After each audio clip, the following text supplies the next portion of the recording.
That's right.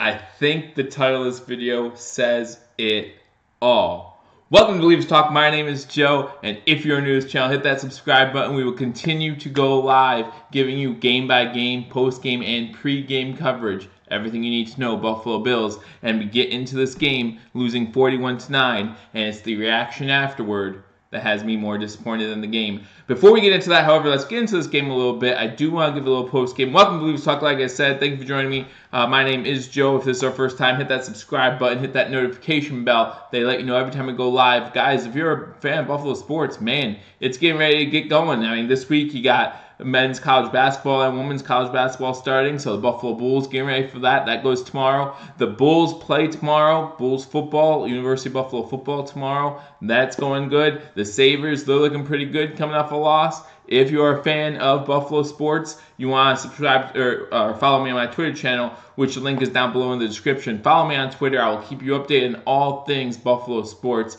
But let's talk about the Bills. Let's talk about it, guys. Let's talk about it. 41-9. 41-9. I know it was disappointing. If you were following me yesterday, if you were watching the live stream yesterday, you know we were disappointed. It was not a good day if you were a Bills fan. But then to follow it up on social media with everything we heard, with the E.J. Manuel thing that he sent out, with all that information, with the information people saying, oh, McDermott should be fired, calling for McDermott's head, calling for his head, because we're losing and it's looking bad. Wah. We went through 18 years of bad losses. But again, I'll get into that in a little bit. We have to start with the game itself. The game itself obviously was a disappointment. 41-9. You obviously don't want to see that if you're a Bills fan. You want, even if you're going to lose, you want to keep these games competitive. No matter who's in that quarterback, whether it be Nathan Peterman, whether it be Derek Anderson, whether it be Josh Allen. No matter who it is, you want to see us do better. I get that. So let's get into the statistics from that game. Obviously, not too many good statistics if you're a Bills fan, but we will definitely look at the game and go over the statistics, both from the Bears side of things and the Bills side of things. We'll start with the Bears because we have to start with the winners, give the credit where credit's due. Mitchell Trubisky did not do that great, guys. I mean, for the way this game looks, 41-9, if you look at the net yardage, that's total yards minus penalty yards, lots of penalties in this game, both sides. The Bills actually had more net yards than the Bears. And that's not because the Bills had a lot of yards, don't get me wrong. But the Bills did have more net yards than the Bears, but the Bears don't need net yards when they're scoring on defense, which is exactly what I said the Bills needed to do if they wanted to have a chance to win this game. So, starting with the Bears, you have Mitchell Trubisky. Mitchell Trubisky went, let me pull it up. Nope, that's not it. 12 for 20, 135 yards, a touchdown, and interception. That interception by Tre'Davious White, his first interception of the year. Touchdown was to Burton late in the game. The game was already decided. The game was 34-9 when that touchdown was scored, but they wanted to get Trubisky a little more confidence because he did not have that great of a game. Again, going 12 for 20, 135 yards, a touchdown, and an interception. Running the ball, Jordan Howard was their leading rusher, 14 carries, 47 yards, 2 touchdowns. Again, I feel like the defense did the job as far as stopping the run game. However, Howard did break free on the 1 touchdown, but again, it's hard to stop the offense when they get the ball on the plus side of the field so many times. The Chicago Bears start with the ball in Buffalo territory 6 times in this game. You cannot win ball games when that's going to happen. That's going to wear down on defense. I think we can all agree the Buffalo Bills would have a top 5 defense if it wasn't for the offense being so putrid. So, some things we need to improve upon, obviously, but the defense is looking good overall. We got a couple turnovers. We got a couple more strips that did not go our way. Again, we need to fall on those fumbles, guys. I think we had 2 strips in this game, neither of them going back to Buffalo. Both recovered by Chicago. The one did go out of bounds, so we'll give credit there. But Howard was 14 for 47. Anthony Miller had 1 for 9. Mitchell Trubisky had 1 rush for 6 yards. Tariq Cohen had 6 for 5. After seeing what Cohen did against the Jets the week prior, to see him be stopped 6 carries for 5 yards, actually I thought that was very impressive. And then Chase Daniel had 3 carries for -3 yards. Going to receiving, their leading receiver was Anthony Miller, who had 5 catches for 49 yards. Most of that damage, however, was done on the first drive of the game. And again, the Bills and Bears started off just trading punts back and forth. I think the first 2 possessions, both of them went punt before the Bears finally got on the board. After the punt return, the Logan Thomas 15-yard penalty puts them at the 35-yard line. A couple plays later, they score a running touchdown. So, again, if you're going to start with them on the positive side of the ball, so many times in the game, we're going to lose. So, but then you have Taylor Gabriel, 3 catches, 45 yards. Trey Burton, 2 for 28 and that touchdown. Cohen had 1 for 8 yards. Mizell had 1 for 5 yards. So those are the receptions for this game. Cohen and Trubisky both had fumbles in this game. Like I said, we did have 2 strips in this game. Buffalo Bills adding to a total of forced fumbles. Unfortunately, again, we cannot recover those. And then as far as forced fumbles on the other side and recoveries,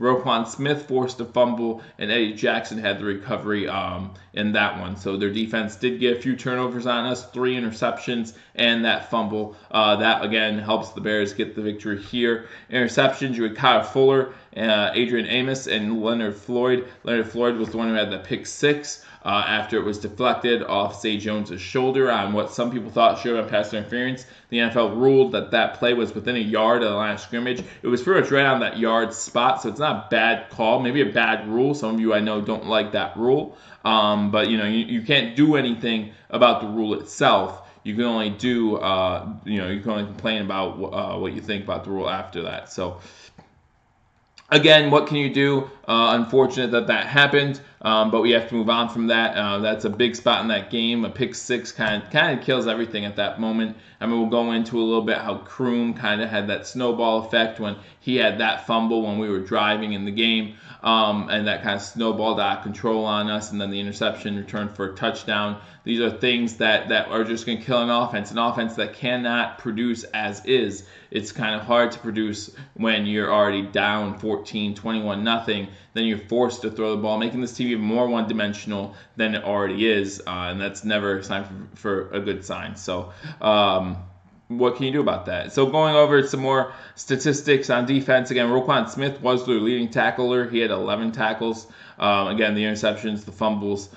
Kicking, you had Cody Parkey was 2 for 2 on field goals, 5 for 5 on extra points. So Cody Parkey actually had a good day. I was talking to some Bears fans in the live stream yesterday, and Bears fans are not excited about Cody Parkey, but had a good game yesterday. Punting the ball did not go as well. Pat O'Donnell had a couple good punts. He had 4 inside the 20. So if you're a guy who likes those stats inside the 20, he had 4 of his 5 punts inside the 20. His average is 40 yards. You want to see that get a little bit better. But 40-yard average, and then punt returns. You had Cohen had 3 returns for 16 yards. So those are the stats on the Bears side of the ball. Now let's go to the Buffalo Bills. Nathan Peterman, of course, everyone talks about him and the bad game he had. 31 for 49 in this game, 189 yards, 3 interceptions. Two of those interceptions you really can't put on him. The first one to Terrell Pryor, newly acquired wide receiver, has the ball in his hands. It's in his hands, and then he bobbles it, and it's intercepted. Defense does a great job getting off the field without allowing points on that one. And then the second one, of course, is that one that we talked about, the one that was intended for Zay Jones. He gets hit as soon as the ball gets there, a little bit before the ball gets there, goes off his shoulder pad, and then it's returned for a touchdown on the other side, making it 21-0 at that point, pretty much sealing the game at that point for the Chicago Bears. Again, the Bills going into this game had not scored a touchdown in 2 consecutive games. That streak almost lasted 3 games. We were able to score a touchdown in the fourth quarter in this one. Had a fake celebration, of course, when we made it 33-9. At that point, we ended up going for 2 and missing on that. But, we did get the touchdown. A little monkey off your back there for the Buffalo Bills if you are a Bills player. Not something you have to answer to in the media this week. So that's always a good thing. I know a lot of you probably don't think it's a big ordeal to score a touchdown when you're down 34-3. But in this situation, I think it would be a better deal than what some people make of it. So go down to rushing. Nathan Peterman was actually our leading rusher, and that kind of shows you how sad the running game was for the Buffalo Bills in this game. Nathan Peterman had 8 carries for 46 yards, and he had the touchdown in this game. Chris Ivory had 7 carries for 36 yards. Most of those yards all came late on that scoring drive. Nathan Peterman at the end of the first half, actually, with 3 seconds to go, they were set up for a Hail Mary. He actually took off and ran for about 25 yards before he was forced out of bounds at halftime. So Sean McCoy, a great 10 carries for 10 yards. 10 carries for 10 yards. I know we're playing a top 5 rush defense in the Bears, but we need to be able to run more than that. Marcus Murphy had 1 carry for 6 yards. Zay Jones 1 for 0. And Terrell Pryor had a carry for -1 yards. Our top receiver was Logan Thomas. He had 7 receptions for 40 yards. Kevin Benjamin had 4 catches, 4 yards. Jason Kroom 3 for 36. That huge fumble when it was 7-0 and the Bills were getting ready, knocking on the door of a score. I know they probably had settled for a field goal on that drive, but 7-3 is a big difference than 14-0. So that kind of killed all momentum the Bills had at that point. And then you have Chris Ivory, 3 catches, 20 yards. LaShawn McCoy had 4 catches for 19 yards. Zay Jones, 4 for 18. Terrell Pryor, 2 for 17. Andre Holmes, 1 for 6. So those are the... I'm sorry, Marcus Murphy had 3 for -7 then. So, woohoo! Way to go, Marcus Murphy. Way to show up. On defense, we could go over the interceptions. Travis White had the interception, of course, that we were talking about. And that was the lone interception this game. On defense, Julian Stanford stepping in for a hurt Edmonds had 7 tackles and a sack. That was huge. Eddie Yarborough had 2 tackles for a loss. And of course, we talk about Travis White getting his first interception of the year, so congratulations to him there. But 41-9 is the final score. The Bills go to 2-7 on the season. Obviously disappointing after coming off a 9-7 season where we made the playoffs. The Bears go to 5-3, still in charge of that NFC North, still the first place team in the NFC North. Vikings are coming along at 5-3-1. But right now the Bears hold that advantage at 5-3. So maybe the Bears will continue to improve. Bears just got done playing all 4 AFC East teams back to back. So that's rare that you see that you're going to be playing your division that you play in the other league that often. But it does happen in this case, and they actually go 2-2 after 2 disappointing losses, 1 to New England and then 1 to Miami. They come back and beat the Jets and beat the Bills to go 2-2 against the AFC East. So going to today, the Buffalo Bills do claim Isaiah McKenzie off waivers, wide receiver previously of Denver. So a lot of people are saying he might help in the return game, which we need a lot of help in that special teams area. We need help in the return game. As much help as we can get would be great. And so a lot of people are saying he might do that. We did have to make room for him. We got rid of Foster off of our practice squad or put him on waivers. So Foster is no longer with us. I think it was Foster. I could have to double check that. Some of you might already know and be able to tell me I'm wrong. I'm sorry, Cam Phillips. There you go, Cam Phillips from Virginia Tech. He was the one that we cut to make sure that we have room for Isaiah McKenzie. McKenzie returned 21 punts for the Broncos after joining the team as a 5th-round pick last season. So like I said, most recent with the Broncos. And he does return kicks. Give me 1 second here, guys.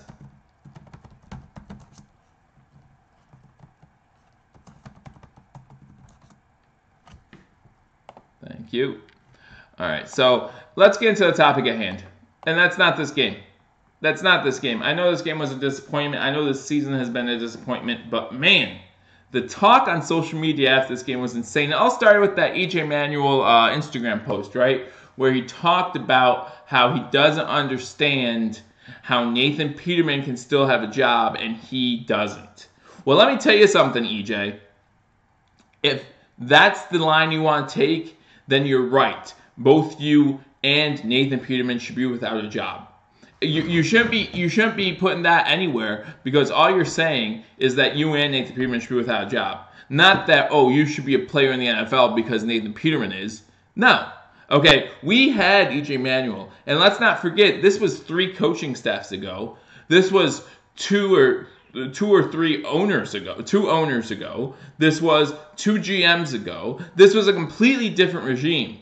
And to come on and say, oh, well, I should be on the Bills still, or, oh, if he has a job, why don't I? You had your chance in Buffalo. You had 14 starts. On the end of that Instagram post, you say, oh, you didn't have a learning curve.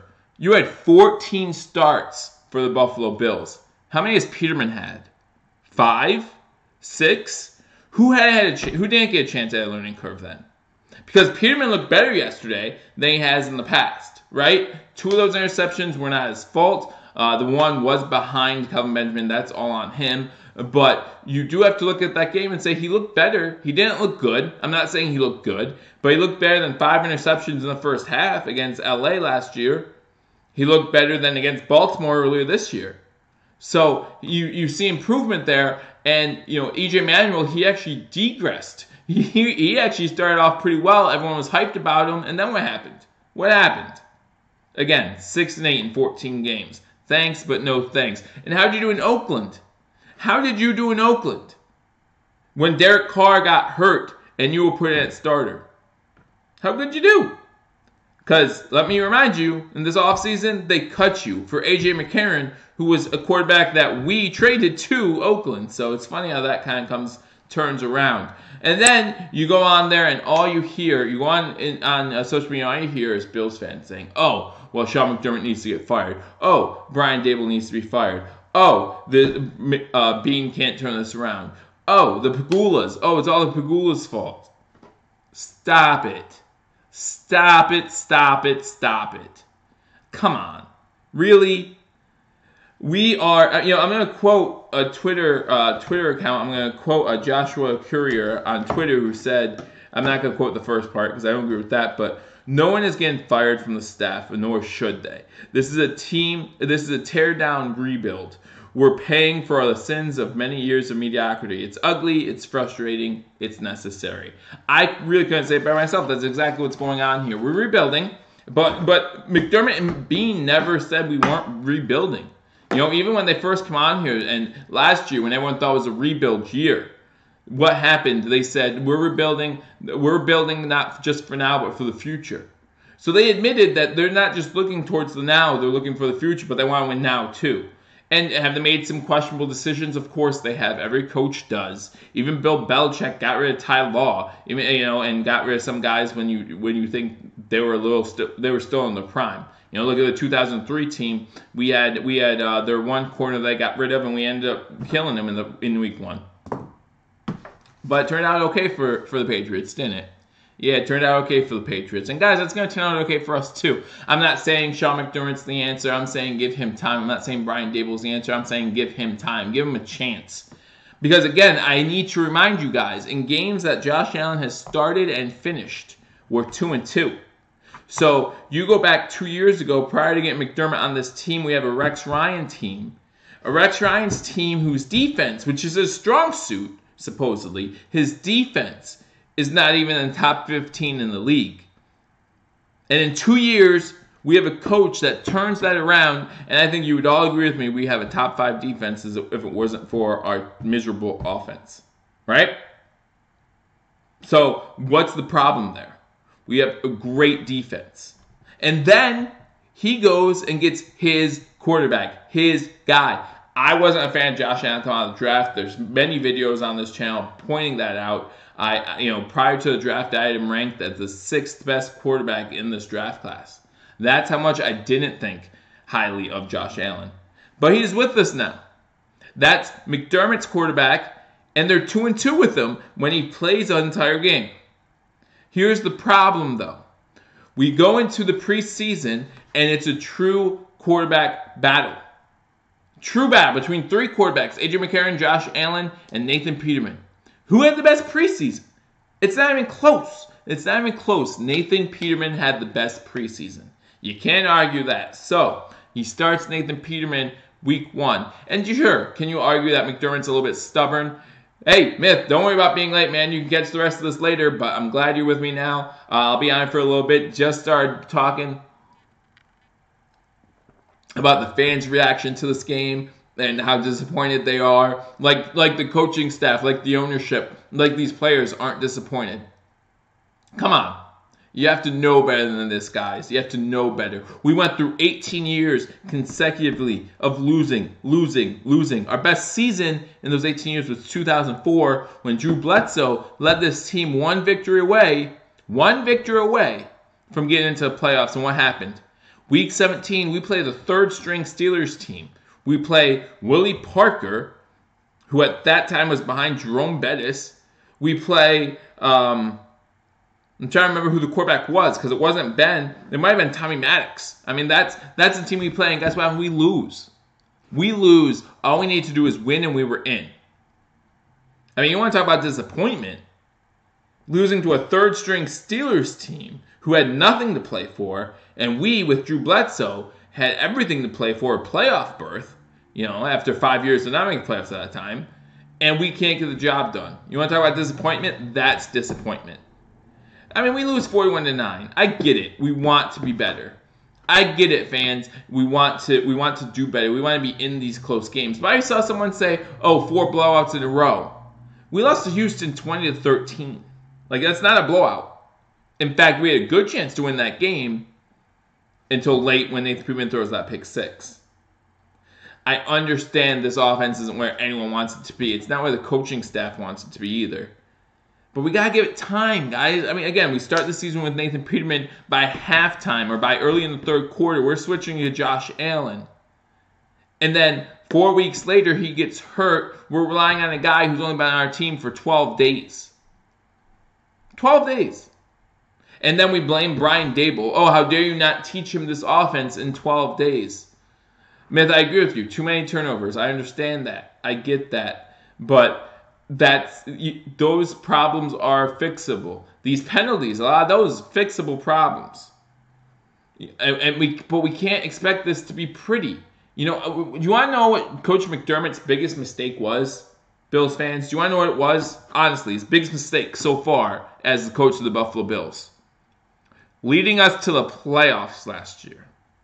You have coaches like Hugh Jackson, who win 1 game in 2 seasons, and they're not yelling for his head. They're not saying, we need to get a new coach. Has he been fired since? Yes. Because he tried to turn things around, and they still weren't going well for the Browns.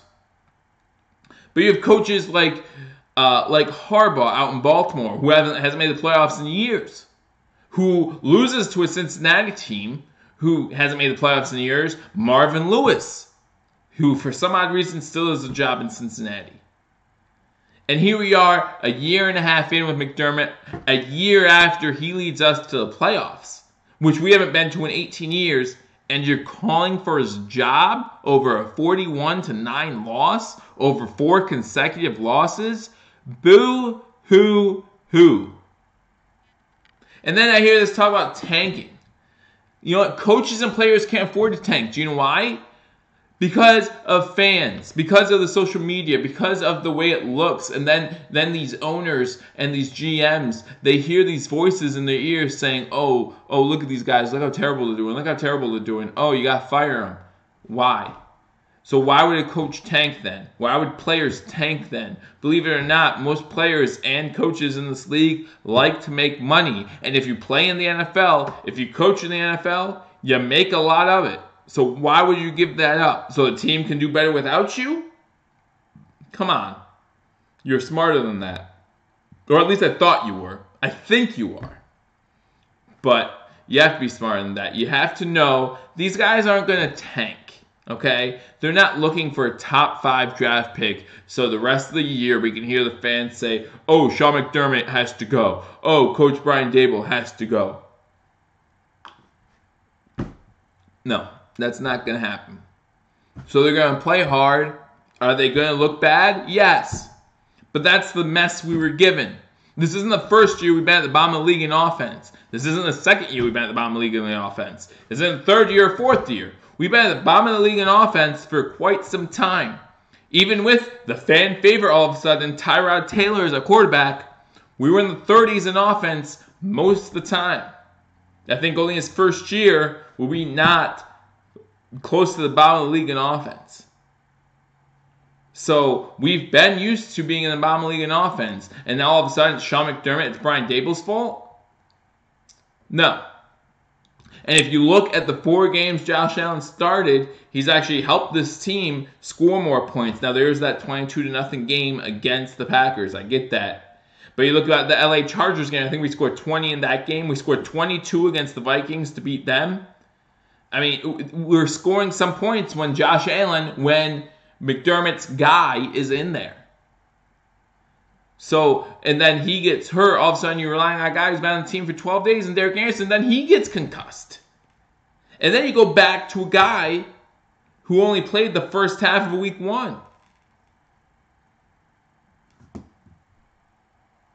Yeah, Myth, I agree with you. I like Sean McDermott. I really do. I like the culture he brings to Buffalo. Brian Daboll, I think the jury's still out on him. I really do. But you can't be blaming him for this. Again, you're talking about 3 different quarterbacks, 9 weeks. Anytime you have 3 different quarterbacks in a season, the season probably isn't going to go your way. I'm just saying.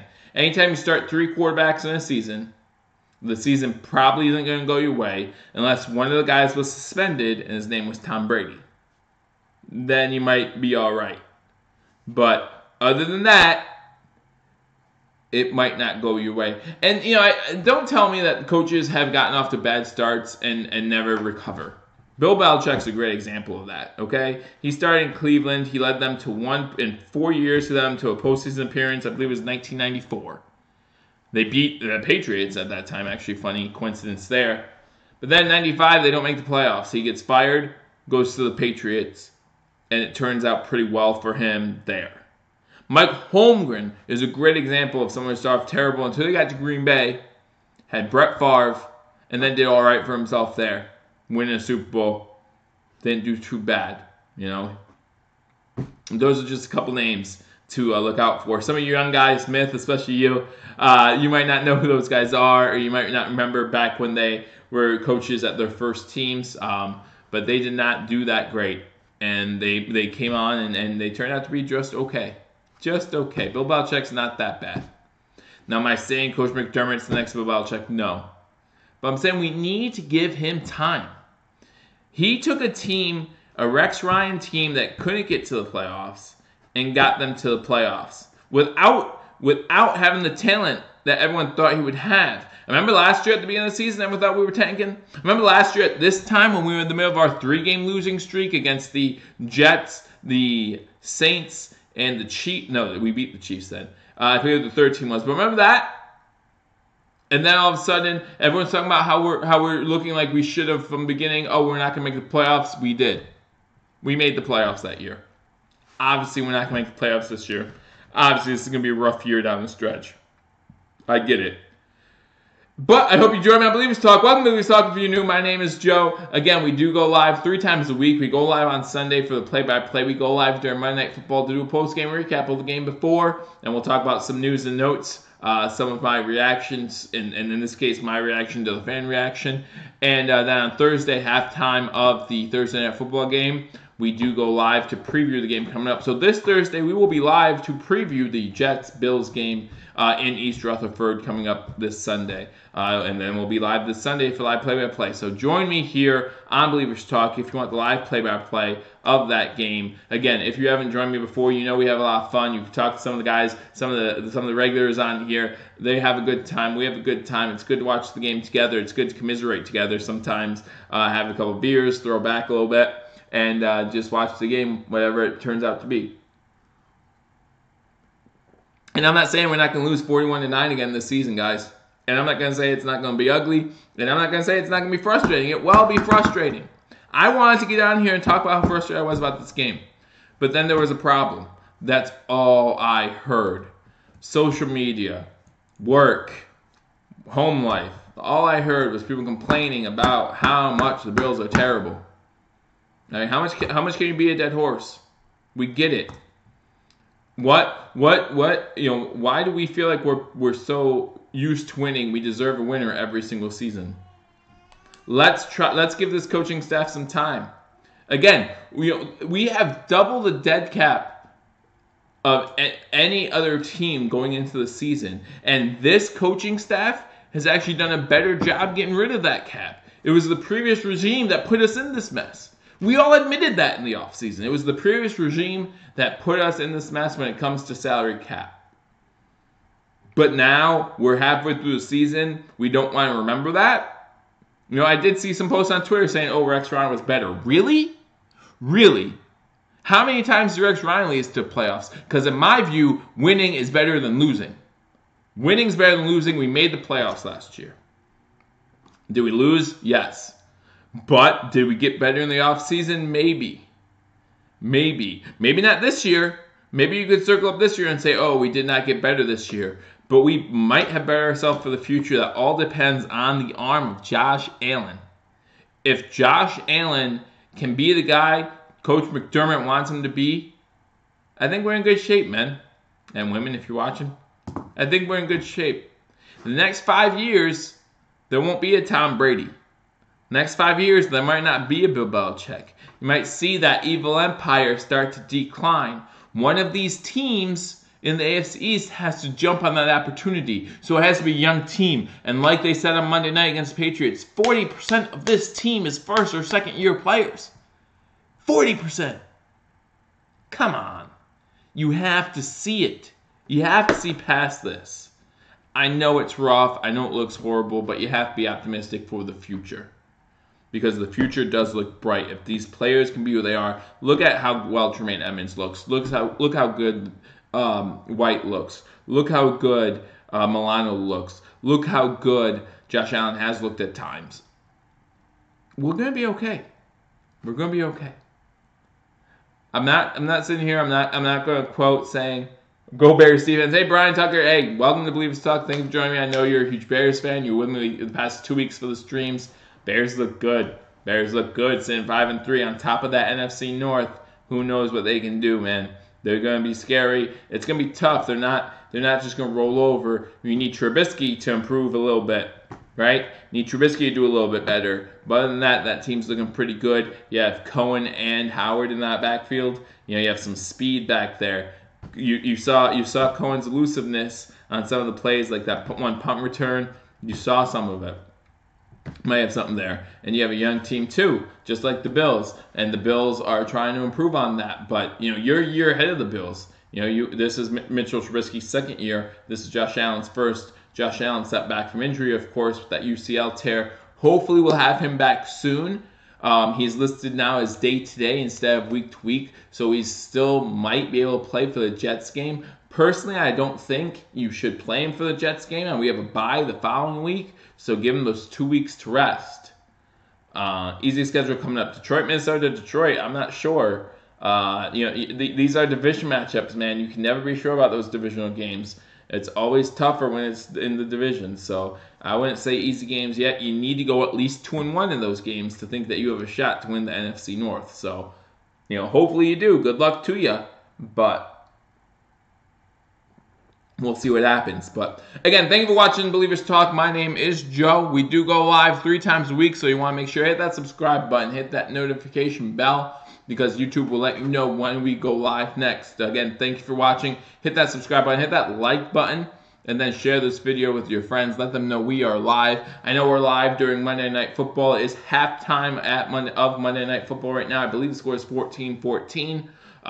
So we should be in for a good second half. But thank you for joining my Believers Talk. We're talking about the Bears game yesterday, a 41-9 win for the Bears. Bears scoring 14 points on defense. And then they also got the ball 5 or 6 times in Bills territory to start drives. That's not going to be a recipe for winning if you're a Bills fan. That's going to be a recipe for a blowout, which is exactly what happened yesterday. If you're a Bears fan, you have to be happy with the way your defense played. You can't be happy with Mitchell Trubisky, the way he played. Again, that touchdown late to Burton at the end there. Obviously, a big momentum builder, hopefully, for the next coming weeks as you guys get ready to play some divisional opponents. If you're a Bills fan, you have to look at Gaines, our corner, and you have to realize that he's a problem back there. 2 huge pass interference penalties in this game. You have to realize that he's a problem on defense. Offenses are targeting him because Tre'Davious White on the other side is solid. If anything, Tre'Davious White has proven how solid he is this year. And if you're looking at good for this season, for yesterday, it's Tre'Davious White. Guy's a stud, and we have him for at least another 3 years. We have to be able to take advantage of that. Have to be able to take advantage. In these next 3 years, we have to be able to start winning. And like I said, it could start as early as next year. We're looking at close to $90 million in cap space next year, guys. That's gonna be close to tops in the league. That can pay for a lot of things. That can buy a lot of nice new toys. Yes, we watched Kevin Benjamin walk out the door, which I'm okay with. Especially, again, you talk about how Kevin Benjamin's a guy who can go up and get it. There were 3 or 4 plays yesterday where he could have gone up and got it, and he didn't. So we need a wide receiver that can actually go up and get it. Okay? But we have 11 draft picks going into next year's draft, $90 million in cap space or more. We're looking okay. We're going to have a lot of new toys next year, and it's going to be fun to watch. All right? So please, guys, stop being so hard on this coaching staff. I know we want to win. I get it. We're passionate. We want this team to do better. I look forward to this team doing better. You know, we can't have our offense not score for 3, 4, or 5 plays. Every team is beatable, but every team in the NFL is beatable. There's not a single team, and that was proven last week, right? There's no longer an undefeated team in the NFL. The Rams go down, so the best record in the NFL right now is 8-1. Every team's beatable, and this is the NFL. It's a week-to-week league. Just when you think you have it all figured out, you don't. Who thought that halftime Cleveland would only be down 6 to Kansas City? You know, Cleveland wasn't able to close the deal, but who thought that would have happened? I mean, come on. This is a week-to-week league. We have to get ready for the Jets. This is disappointing. We got to put it behind us. Hopefully Josh Allen or Derek Anderson are ready to start, against the Jets.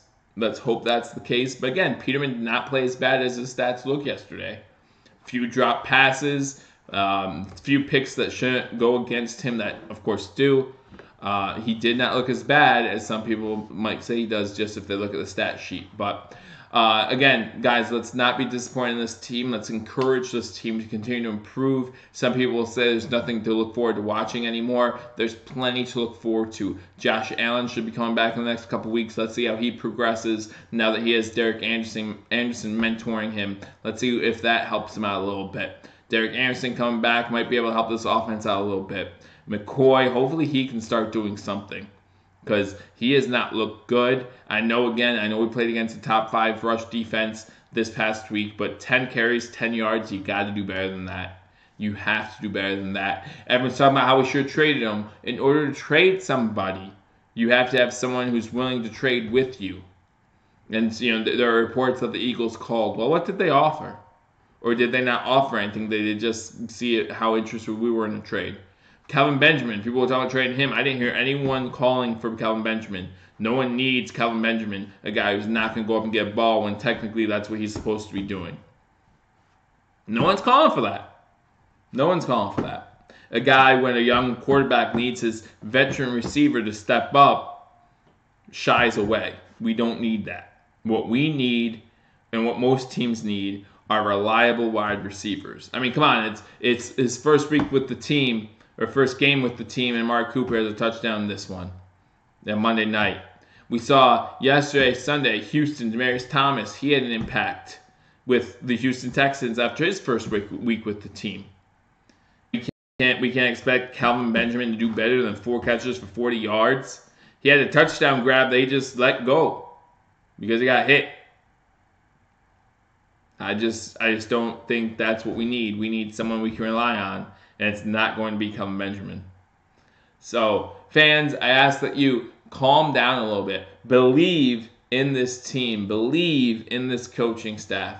It's going to get better. Last year we made the playoffs. Maybe we shouldn't have. Maybe the media is right. Maybe this year should have been last year. But we made the playoffs. We got in. I still remember how excited I was. And I am still excited for this team. What this team can do if we give them a little bit of time.